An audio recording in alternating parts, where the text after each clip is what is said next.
Keep yourself in the loop of everything football. Listen to Alex and Jeremiah on the Golden State Media Concepts Football Podcast. Hello there, I'm Jeremiah. I am Alex, always and forever here. Dedicated to college and NFL football. The latest football news on and off the field. NFL draft trade rumors. We've got you covered from the NFL, Big Ten, SEC, Big 12, Pac-12, ACC, and everything else in between. Listen to the Golden State Media Concepts Football Podcast.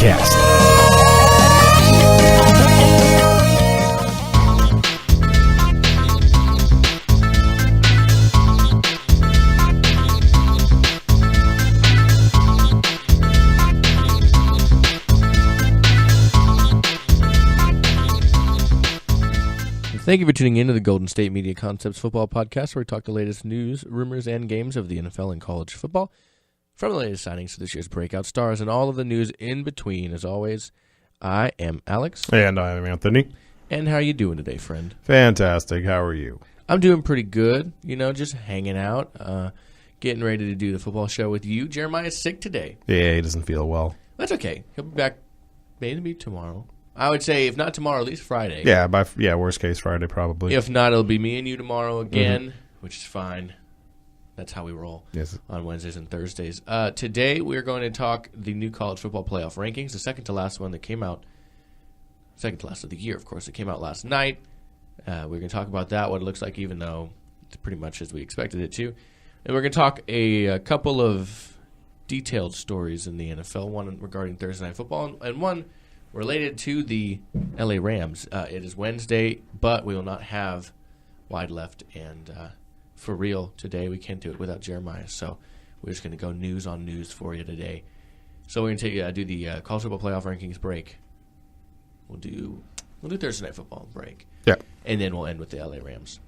Do you have an issue saying LA Rams, or is that easy for you? Jeremiah always says St. Louis. He still struggles to say it, but I watch so much NFL history stuff, like NFL News, NFL Network stuff, that is, related to the LA Rams. It's not an issue for me to say LA Rams or LA Raiders. It doesn't sound funny to me. Yeah, no, I'm used to doing that. The only one that got me in the beginning was when the Tampa Bay Devil Rays went to the Rays. I kept saying Devil Rays for like a year or two after that, but yeah. No. Out of spite, I called the Nationals the Expos. Yes. I was like, you guys had a sick artificial field. It looked like a carpet. You guys just ran around on Speedy Gonzalez out there. It's so unsafe. Vladimir Guerrero. But yeah, so unsafe. All right, well, let's start with the college football playoff rankings. As we talked about yesterday, Jeremiah and I, this is pretty much what we expected it to be. It's exactly the same 1 through 7, as pretty much 1 through 6 for sure, but 1 through 7's off by 1 as the AP Top 25. So the top 10 as it stands, you have Alabama obviously at 1, 2 is Ohio State, Clemson's 3, that's unchanged. Michigan falls out of the top 5.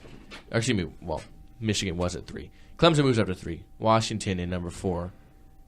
Michigan does fall to 5. You have Wisconsin and Penn State, the Big Ten title game participants at 6 and 7. It's Oklahoma at 7 on the AP Top 25, so that's the one difference in the top 7.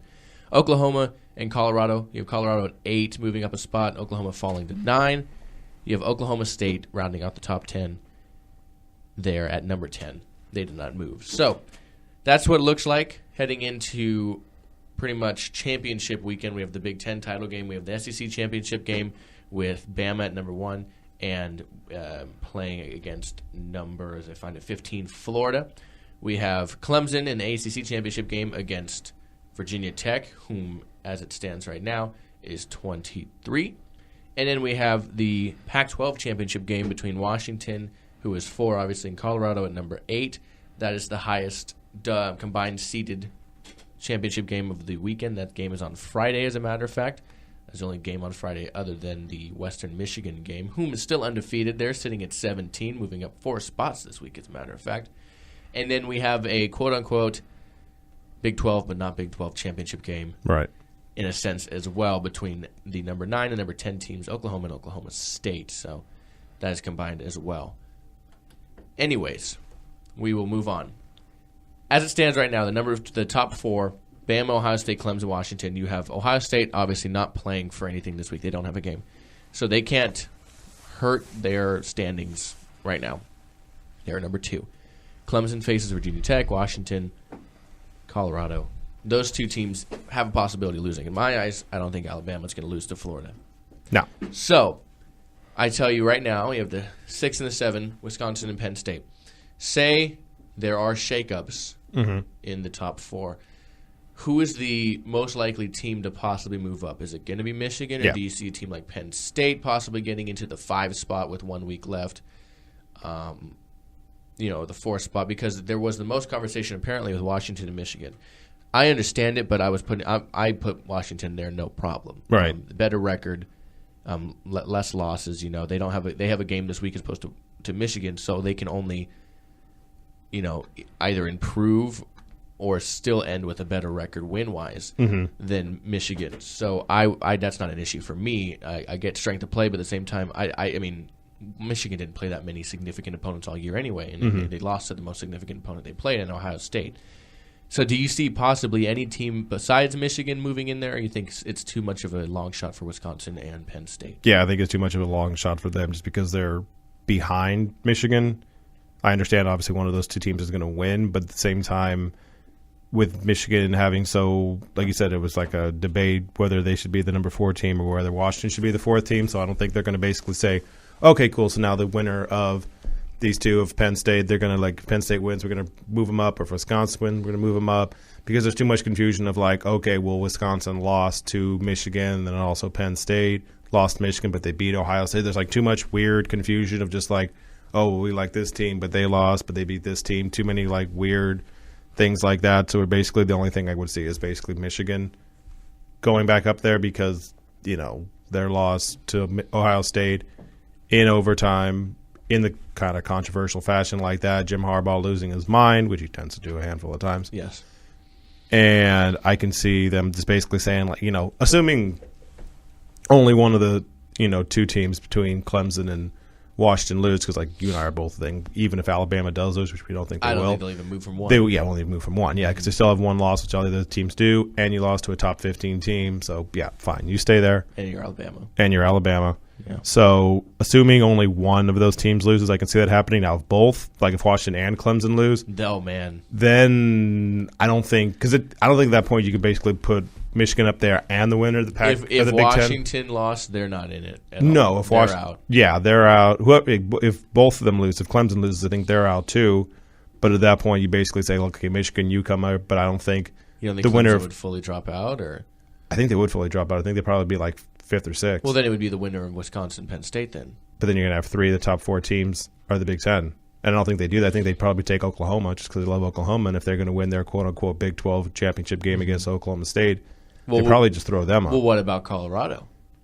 Oh, yeah, because Colorado would win. Yeah, that's true. They probably actually move Colorado up there. I think I think the biggest thing, and they've preached this the entire time they've done the college football playoff rankings, is they really just want the best 4 teams in there. And I think, like Ben made a mention in the sports show, they ignore conference records, it seems, or at times overall records. They really just want the best 4 teams in there, and I think I don't know if they would do that regardless of conference. You have an SEC team and possibly 2 Big Ten teams, in there. If Wisconsin worked in there. If Michigan and Wisconsin worked in there, you have 3. Is that an issue to them? So I definitely understand what you mean. One of the reasons why I said Oklahoma was because, they have the 2 losses. One was to Houston, which now looks it looked fine to start the year, and then it was bad. Now it looks okay, and you lost to Ohio State. 24. Yeah, and you lost to Ohio State. So, and everything else, 1, 2, 3, 4, 5, 6, 7, 8 in a row. So 9 in a row if you beat Oklahoma State. Beating a lot of ranked teams in that time. So, I can see the committee maybe doing that. Colorado's not as quote-unquote sexy of a team. Yeah, but at that point, if they both lose, it's going to be chaos anyways. But, probably I don't think either one of them. I think everybody basically wins who's playing between Alabama. Yeah, I think next week the top 4 will be the same, personally. Yeah, assuming all of them win. Would I love a shakeup? Oh, obviously. Do I pity these guys? Yes. I'm not jealous of the men and women that have to do this voting. At least maybe not. Maybe it'll be easy this week. If nobody loses of those 3 of the 4 that are playing, right, it'll be the same and it won't be an issue. Yeah, the only time they've really had to worry, quote unquote, or deal with a lot of stuff was when they had the whole thing with the 2, 3, and 4 lost. But outside of that, I guess this week, at least with the Michigan, with because it discussion. was such a close game, right? So I guess you can look at it in that sense, but yeah, no, I see it staying the same. I don't see it shaking really. I think all three, the 1, 3, and 4 teams, I think they all win. Yeah, and I want to take Penn State over Wisconsin, and I want to take Oklahoma over Oklahoma State. Even though I do like the quarterback at Oklahoma State. Mm-hmm. It's a good young kid. I would probably say Oklahoma just because they're on such a hot streak right now, and then I would say Wisconsin because their 2 losses are so close, and they've had that one really rough stretch in the middle of the season where they were playing a ranked team basically 4 out of 5 weeks. Yes, and they did well to work through it. Yeah, they only lost the 2 games, I think both by 7 points apiece, so it's, I would just take Wisconsin just because of the schedule they've played. They're kind of, weirdly used to these games. Like, we got to play another top 10 team? Cool. Awesome. Yeah, no, I don't know. I think I'll go Penn State. The Penn State's been hot lately to win that one, and then I'll pick Oklahoma over Oklahoma State, and then obviously Washington over Colorado. Yep. And Clemson over Virginia Tech, and Bama over Florida, and that is the top 10. Those are all the games in the top 10 this week. Mm-hmm. And of course, they'll talk about the Pac-12 championship game a little bit more on Friday, and then obviously we will recap it on Monday. We had a chance to possibly go to that game, but unfortunately we're not going to be able to make it. Didn't get the required things approved in time, but right. We will still be watching. We will still be previewing. So, if Wisconsin, Alabama wins. Let's say they win the national championship, right? And they go undefeated. They'll be 15-0. Yeah, 10 of those wins will be against ranked teams. It's pretty good. It's just an insane thing. It's Alabama. Yeah, it's Alabama. So, all right, we're gonna take our first break. We're gonna come back and we're going to talk some Thursday night football news here in just a minute. We'll be right back at the Golden State Media Concepts Football Podcast. Tired of searching the vast jungle of podcasts? Now listen close and hear this out. There's a podcast network that covers just about everything that you've been searching. Hey! The Golden State Media Concepts Podcast Network is here. Nothing less than a podcast bliss with endless hours of podcast coverage. From news, sports, music, fashion, cooking, entertainment, fantasy, football, and so much more. So stop lurking around and go straight out to the Golden State Media Concepts Podcast Network. Guaranteed to fill that podcast itch. Whatever it may be. Visit us at www.gsmcpodcast.com. Follow us on Facebook and Twitter, and download us on iTunes, SoundCloud, and Google Play.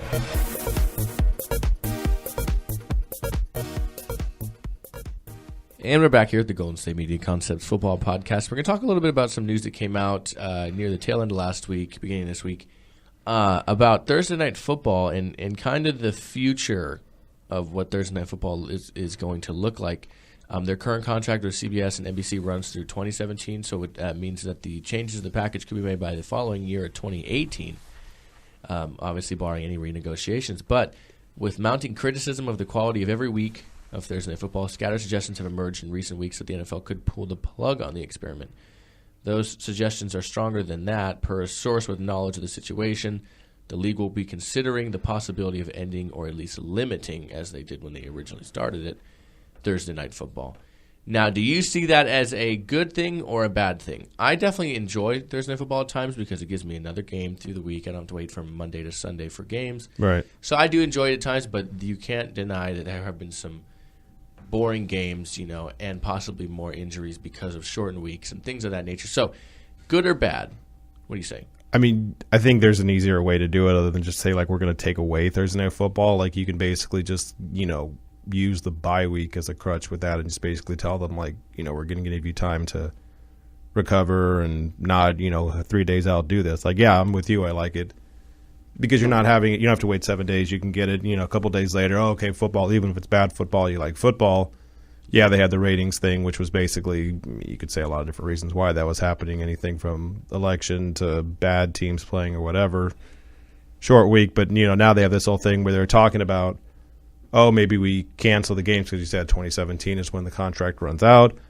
Which, when I saw that, it was just like, oh, okay, cool. So they want more money. And they're going to say we're going to take it off the air, which basically means if CBS doesn't want to do it, NBC will do it, or ABC will do it, or Fox will do it, or Netflix will do it, like whatever. Like they'll find some way to basically make this happen. Yeah, whether it's Saturday games, or something. It's a money thing, and it's not like it's a money thing for the lack of money. It's, more of what's already working for them. Yeah. I think I mean, a lot of people don't like Thursday night games, excluding obviously the holidays, when you have November and December Thursday night games, but because of Thanksgiving or around Christmas time. So some people just don't like them, though. And I mean, I personally wouldn't be upset to see them go, but at the same time, I mean, I do enjoy them, especially when the Steelers have a Thursday night game, even though they haven't really this year, right? Excluding Thanksgiving, obviously, but that's different. There's always games on Thanksgiving. Yeah. So I don't know. It's going to be interesting to see exactly how it goes. Do you know though? I didn't realize it's been this long. Thursday Night Football debuted a decade ago as a device for providing game content for NFL Network, allowing the league to generate higher fees for cable and from cable and satellite providers. So it's been a whole year, 10 years, since Thursday Night Football started. Since like every night, because the Thanksgiving thing's been going on for over 10 years, I'm pretty sure, because they had stuff for like Barry Sanders. So they've had Thanksgiving games for a long time. Because like the Thursday game you're talking about, like actually like every Thursday night football. Yeah, every week. Well, when it started, it was like it used to be for like half the season. Okay, it wouldn't start until like the second half of the season. Or Got whatever it. Was. Yeah, that sounds about right. That doesn't feel like 10 years, though, does it? I mean, 2010 doesn't feel like 6 years for me, so I mean, 10 years kind of makes sense with that. Okay, well, I understand that. That's fair enough. Would you be sad to see Thursday Night Football go? Probably, yeah. Even though I've railed against Thursday Night Football for a long time, like I probably would feel, kind of weird on Thursday night, like wanting some football or whatever. Especially when basketball season's not going, you're like, what do I do now? And there's some, obviously selfish things with that, just wanting to have, football today, even if it's bad football, because you can basically tune out after a while. Bad it's like, oh, okay, this is a bad game. game. No football. Kind of one of those things, yeah. And to be fair, over the last few weeks, they've actually had good games. Yeah, the next 2 weeks are going to be good. Yeah, well, the Cowboys kind of help save that. Exactly. Cowboys, Vikings this week, and then you have the Raiders, Chiefs next week. Mm-hmm. And you get Jerry Jones, speaking to the Cowboys, basically said, it's here for good. Basically, Jerry's not going to stop the gravy train of basically just having more advertising for more, games, which is basically the other thing part. Like we talk about, like, we like to see the products. We like football. You get it more days. That means you get more TV time, which means you get more sponsors, which means you get more money, which means the owners get richer. Like all those things. Yeah. They're not taking it away. Like there's no way they would act. They would just find ways to still have it, but maybe make it like a little bit safer. Even though the NFL, people have yelled forever about safety with the NFL. And they're just kind of like, yeah, that's fine. Well, I mean, in the next few weeks, you have the two games I mentioned. You have Seahawks and Rams, which is an entertaining game. You'll have New York at Philadelphia, which could be in playoff implications with the way New York is playing in Week 16. And then the last week of the football in Week 17, there is none. It's just all on January 1st on New Year's Day. So those are the last games we have, and that's pretty. Those are a pretty good stretch. Mm-hmm. But one thing that you can look at it is as you go on. Not only do they have Thursday night football. They have Saturday football starting as early as December 17th with your Dolphins playing the Jets there. Yeah. So they're getting this going. They're the week of football week 15. You have Thursday, Saturday, Sunday, and Monday games. Yeah. Towards the end of the year, they always ramp it up, and then the last week of the season, they just basically give you just Sunday night games or Sunday morning, afternoon games. Mm-hmm. Yeah. Towards the end of the year, they always kind of just ramp it up on Saturday. I've never understood why Saturday. Like I get Thursday because you want to kind of have some in the middle of the week. Yeah, I mean, I get it when it's prime, or actually not prime, when it's playoff football. Bless you. Thank you. No, you look at the week of Christmas too. Every game for the most part, there's the Thursday game on the 22nd, and then almost every game is on Saturday. On New Year's Eve, you have almost all the games excluding two. They'll be played on Sunday, and the one on Monday you have the Ravens and the Steelers, and then the Broncos and the Chiefs on Sunday. Those are the only games. And then, of course, you have your Monday night game, Detroit and Dallas. But every other game besides the Thursday night game is on that Saturday. Mm-hmm. So they shifted it around for that, So that's interesting. Excuse me, too, to say the least. But I think it's just it's a situation in the way they do things that that's just how the cookie crumbles. I guess that's how they do it. Yeah, I think it'll be something. What'll probably happen is over the next few weeks or whatever, they'll announce some new contract. It's being extended from 2017 to like 2020 or something like that. And it's like, oh, okay, cool. Thursday Night Football's here to stay, and they're going to announce just a boatload more money, and yeah, I think that's basically how that's going to go.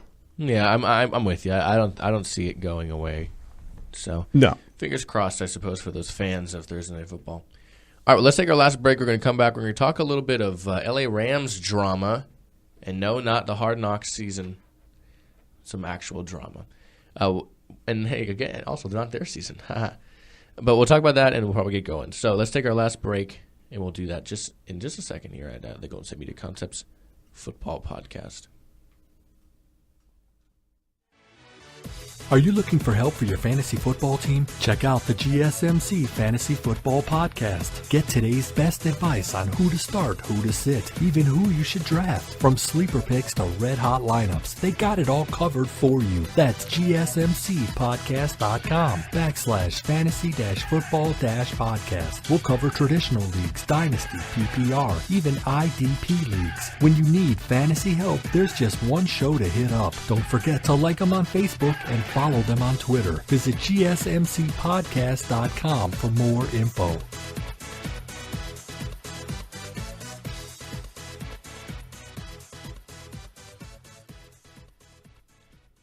And we're back here at the Golden State Media Concepts Football Podcast. Okay, we're going to end the show with a little bit of PR news. And it's between the LA Rams and LA Ram great Mr. Eric Dickerson. Yep. Now, I say LA Ram great because, when they were in LA, there's a lot of good players, but there was probably no one as good as Eric Dickerson. Yeah, he's the guy. Exactly. So Eric Dickerson, the big deal there for the Rams. It's probably big to have him around, in some format or another. Well, he has been relatively vocal about the success or lack thereof with Jeff Fisher and the Rams. The Rams obviously haven't really played great the last few years, and now that they're back in L.A., they're not playing great again this year. Right. He's not a fan. He's been quite critical. Well, in that sense, he also goes to about every game, at least every home game. Right. They didn't, there wasn't home games for 20 years, so they're making up for lost time there in L.A. Well, he was quite critical, for weeks on weeks. And then he went to them and said, hey, I want to come to the game this weekend, and I want to bring some friends, and some field passes for my friends and stuff. And they said no. They went along the lines of, they said, unfortunately, you've been rather critical of us in the last few weeks, and we don't really want that around the team. It could be down to the team to see it great, like you talk about them that way, so on, so on and so forth. So that started a greater problem, I suppose you could see, because Eric Dickerson is not quite a fan of that. Right. He says he will never go to a Rams game again as long as Jeff Fisher is the coach. And he said it's not because he has a vendetta against Jeff Fisher by any means. He doesn't mean that in a bad way. What he means is he doesn't need that kind of. He said I don't have a problem with him. I don't need that kind of thing. It was. He's saying he's not exactly wrong with his criticism. Now, what's the most interesting thing about it is I was listening to Mike and Mike this morning, the ESPN show, and they're talking about Chris Carter texted Greeny, and he said, as long as you're in the Hall of Fame, which Eric Dickerson is, all you have to do is, with 2 weeks' notice, notify the Football Hall of Fame, and you get 4 tickets, and I think including yours, you get 4 sideline passes. Any game you want, all you have to do is notify the Hall of Fame. Right. So he didn't have to go through the head coach to do this. He still doesn't, technically speaking. But you just talked about he can get that and 4 tickets, and I saw something that he wanted to bring some of his friends, and maybe he wanted to bring like 5 or 6 or something like that, something that's more. Yeah, he might have had to ask for more is what it was. Right. It's just a whole interesting story, and I find it very I don't even know what to call it. It's not childish, but I mean, it's very confusing because I mean, you get the whole situation with the Rams now, right? Like they're no good. They don't stink, but they're not great. They're not great. You get a coach in Jeff Fisher who we'd love to make fun of going 8-8 every year. He's basically somebody who's probably not going to be there that much longer. You got the L.A. Rams, not the St. Louis Rams. And what I say with that is basically you have a team in L.A. which doesn't really care if you're average. Like they won't care about you if you're not doing well. You have to have at least something that'll pull them in, right? Even when the Lakers were bad over the last few years, you at least had Kobe Bryant to bring fans in every night, right? You have to have something to make them care because they had the Clippers forever and no one cared about them until Chris Paul got there. You had the Rams and Raiders. The Raiders, they saw this thing where basically back when they were there, they were really bad, and then when it came to the games, like you have to have something that's worthy of their time because LA, kind of like Miami or something like that, it's a city where if we don't care about the sports team, we can do a million other things in the city. So now you get the situation with Eric Dickerson, who's legitimately an LA legend because, 2,000 yards, all the other stuff like that he did through his professional career. I think he also has a record for rushing yards in a rookie season. He has the rookie record for rushing yards, and he has the single season record as well. Yeah, so I mean, he's legitimately he is the Rams, right? Either him, Marshall Faulk, Kurt Warner, basically, he's the LA Rams. So you have the situation with him, and he's always going to win the PR battle over Jeff Fisher because Jeff Fisher hasn't won a Super Bowl. Oddly enough, he lost the Super Bowl to the Rams, and he's going to win that battle, right? He says it's always not against Jeff Fisher, but he made this thing a story with Jeff Fisher being the coach who basically told him, no, you can't show up on the sideline. So, this will go away after a couple of days, this whole story, but it's one of the things now where this adds another layer to Jeff Fisher, and I saw something like the COO of the team basically says, you can't judge Jeff Fisher wins and losses, which sounds really weird to say because in a way, that's how coaches are judged. That's exactly how coaches are judged. I get sometimes you have injuries, and I wouldn't necessarily blame Chip Kelly for what's happening in San Francisco because that's more of the GM's fault, basically having everybody leave and basically choosing yourself over the coach and then everyone retiring. But at the same time, you're judged on wins and losses, and Jeff Fisher 8-8 is. He'll probably last, obviously, the rest of this year. Maybe he gets another year just to see how it goes. But if he loses again like he did this year, next year, he's gone. And then Dickerson, hey, welcome back. And then Dickerson can be the coach. I mean, why not? I don't know if he's much for coaching. Yeah, it's just a weird situation. But, we felt the need to let you guys know about that very, very thing. We felt it was very relevant because, hey, the LA Rams, man. They're relevant enough. They're in L.A. But if anything else happens with that, of course, we'll let you know. It's just a weird situation. Very, very weird situation. It is kind of like you said, kind of childish. So it's just you won't let me be on the sideline. I don't want to come back. Kind of weird stuff like that. And the coach is just you're criticizing the team. You can go to hell. You can stay there. I understand where he's coming from in the sense of, having it be around the team, kind of thing like that. It's not going to be good for them. So. Yeah, if you're criticizing the team, it's can I be on the sideline? No, of course not. Get out of here. Yeah. So let me insult you and then let me stand near you. No. Yeah, get out of my face. I get you. Of course, anything happens, we'll let you know. But anyways, tomorrow we're going to talk Thursday Night Football in the NFL. If Jeremiah's back, we'll try to do the final drive. If he's not, we'll think of some dandy things to do. I had an MVP discussion with him yesterday. Maybe I'll have an award discussion with you if he's not back. So we'll have to see by then. But until then, we are taking our 24-hour break, and we'll be back tomorrow, of course, to discuss all of what there is to discuss in the world of football, college, and NFL alike. Until then, thank you for listening to the Golden State Media Concepts Football Podcast. For Jeremiah, as always, I am Alex. And I'm Anthony. And we will see you guys tomorrow. You enjoy the rest of your day, and we will talk to you then.